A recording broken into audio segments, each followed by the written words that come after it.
I'm about to pull the verbal equivalent of attacking with a 50% hit chance. A risky move. A move I maybe should not make, but I live life on the edge. I'm about to become the sworn protector of one of Fire Emblem's most controversial additions, the hub area. When the first instance was included in Fates via My Castle, people were generally positive about it, I think, but ever since Garreg Mach Monastery expanded on the concept in free houses, it has become divisive to say the least. I mean, I have seen many people say they absolutely hate it and very little they love it, so unless there is a silent majority out there, I believe I am quite a lone wolf in my belief that hub areas in Fire Emblem are great, not perfect, sure, but much better than people give them credit for. Let me explain. So, every single Fire Emblem game has a very clear structure in how they are built up. One map per chapter, around 20 chapters per game, and a bunch of paralogs sprinkled in. That has more or less been the pacing of the games since the very first game on NES, and to this day it remains present. But every game series must improve and change, of course, and Fire Emblem is no different. Sacred Stones introduced a world map to the series, which allowed you to go back to previous chapters and use them to grind. Awakening dipped its toes into the waters of a social sim and saved the series with it, causing intelligent systems to never look back and make that a new core part of the series. Both of these were key changes to the Fire Emblem formula as we have come to know it, and both are essentially the precursor of the hub areas of today. They all serve the same goal: breaking up the constant intensity and monotony of chapter after chapter after chapter of grueling battling, and essentially constantly doing the same thing. Now, this same thing is the literal strategy gameplay of Fire Emblem, the core gameplay loop and why we are most likely all here, but I would be lying if I said that I do agree that the constant loop of chapter after chapter does begin to wear on me a little when I play especially the older titles. Maybe I'm just a filthy casual, or maybe I just like Fire Emblem for more than just the strategy gameplay. Supports to watch, preparations to make, chatting with your units, it all provides a very nice change of pace from the challenges of the battlefield. It doesn't destroy the gameplay loop, it adds to it, and makes the loop longer and as such less repetitive, which I can only consider a good thing. There is more to Fire Emblem than just the intricacies of battle. That has been what has set the series apart from day one, and has led to it being one of the most successful tactical strategy series of all time. Your units aren't just Soldier A and B, they're the hilarious Cavalier and the brooding Myrmidon. Ever since Shadow Dragon and the Blade of Light, that has been the philosophy of the series.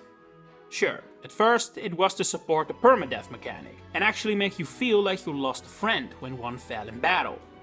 Over time though, that focus has shifted. Casual or Phoenix mode was introduced, and even for those of us that still play on Classic, I'm willing to bet most of you just like me reset or rewind time when one of your favorites falls. I mean, we've gotten to the point where the actual intention of the series is referred to as the Iron Man Challenge, as if it's some fan-made idea. Anyway, my point is that characters nowadays serve a completely different role than they did back on, say, the GBA. Supports have become more important. They're essential parts of the world building now, and discovering and getting to know the characters' voice lines, supports and personalities has become just as much of a draw for people as the tactical gameplay itself. In that light, you should not underestimate how much the hub area of Free Houses has done in making those characters and the world building so beloved. Hearing their thoughts on what's to come or what events have transpired adds so much more to their profile than the few support conversations that have always existed. We learned so much about Fodlan through the conversations and little moments while running through the monastery. Hell, it literally made the career of the gatekeeper. He is the best example of the power of these hub areas and what they can do in elevating characters. That's something we should not want to miss, in my opinion. And that is just talking about your units. We should also not overlook how important the hub area can be in providing context and a profile for non-playable characters. The aforementioned gatekeeper is an example, but many of the faculty and free houses have to thank the hub area for their popularity and recognizability. Rhea might just be the most popular non-playable character in Fire Emblem ever. That has everything to do with the fact you can talk to her and build up support with her even, all while running through the monastery like a madman. The same applies to characters who would later become playable, like Sedef, Manuela and Hanneman, Gilbert, etc. Even someone like Tomas is very well used in this way, and while you can see it coming from a mile away, I would argue Gerald's death is still one of the hardest hitting parent deaths because we can actually interact with him before he meets his end. Now, admittedly, Engage doesn't use this to its benefit, which is also a bit of a general indicator of the way their stories are built up, as Three Houses really is the story of Fogland as a continent, while Engage is all about you and your units. No side characters appearing, aside from Sami of course, fits that, even if I prefer the Three Houses way of handling that. Now, an often heard criticism of these hub areas is that they're mandatory, and that they force you to perform all kinds of weird little activities and side things to enjoy or continue the game. I have personally never experienced this even once. How it always goes in my playthroughs is that I start excited about the hub areas and really dive into all they offer, but as the story continues, my time spent in the hub area decreases more and more, eventually going down to just the essentials, which really don't take long at all and would take more or less the same amount of time if the hub areas were just menus. Now, if you continue going all out with everything and want to get every little bonus you can possibly get, then yeah, it's gonna take you a while. But at that point, why are you blaming the game? The game isn't telling you to do all that. Just because you get a bit of a bonus for doing workout exercises doesn't mean you can't just skip it. It's not like the level curve accounts for it anyway. So if you keep doing it despite not enjoying it, that's not on the hub area, that's on you. It's like getting mad at a game for offering difficult to get achievements. The entire point of an achievement is that it's hard to get. Otherwise, it's not an achievement, it's just a guarantee. And if you are a completionist who wants to get every single one of them, more power to you. But don't get mad at the game if you don't enjoy that anymore. Just decide it's not for you and skip it. Same thing here, don't enjoy the Dragon Ride minigame, don't play it. I didn't and I never regretted it. Because yeah, I may be advocating for hub areas here, but I don't think they're flawless at all. Those minigames like fishing, working out, shooting targets while riding on a wyvern, I played them once, maybe twice, then never again and just use my activity points on building supports through meals and all that. Again, if you love doing those, I'm very happy for you that they're available, they're just not my thing. So as long as playing them doesn't give bonuses that feel mandatory, I don't mind IS bringing them back in every game. That said, I do think the games would benefit from providing more options to those players that would prefer menus over hub worlds. The load times need to be much quicker, for example, especially in Engage. I can see those becoming frustrating for those who are in camp just give me a menu.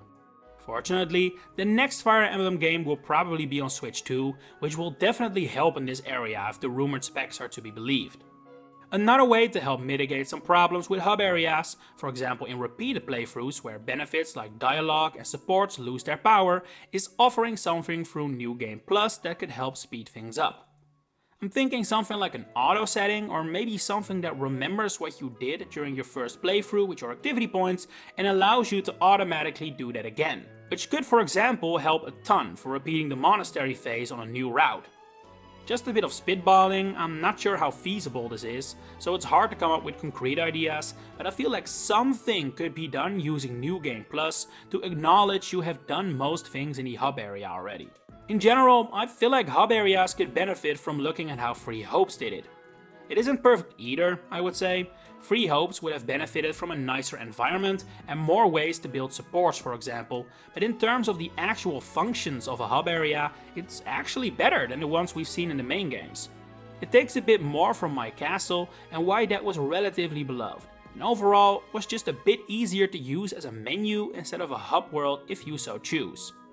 Which is basically the whole key point here. Both playstyles are valid and both should be respected. If you want to skip past the hub areas, that should be possible.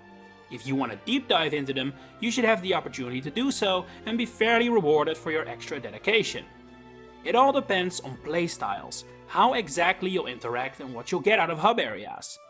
If you enjoy the world building and the characters just as much as the tactical gameplay of chapters, you'll probably be in my camp and believe these are actually great additions.